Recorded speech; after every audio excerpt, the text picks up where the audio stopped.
Hello guys and welcome back into new brand video. In today's tutorial, I'm going to show you how to organize leads in Salesforce. So make sure to watch the video to the end and follow these simple steps.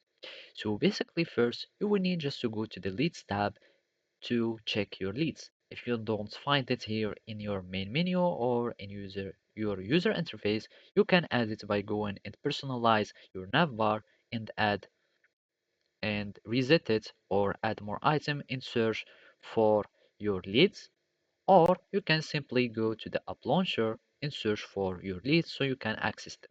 So here I will just type leads and click on leads, and from here it will take me here.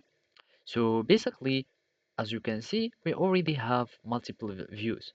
So there is the list view and there is the intelligence view. So this is already a part of organization or how to organize your leads, and it will give you more insights on your leads.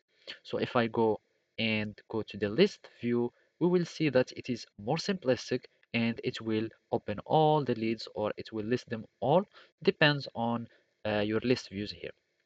So I'm just going back to the intelligence view, and as you can see, it's already doing most of the work. Like it will give you or it will organize your leads by, for example, by their status. So if there are no activity, it will show only the ones that had no activity, the idle one, no upcoming. So already it is giving you much information or organization.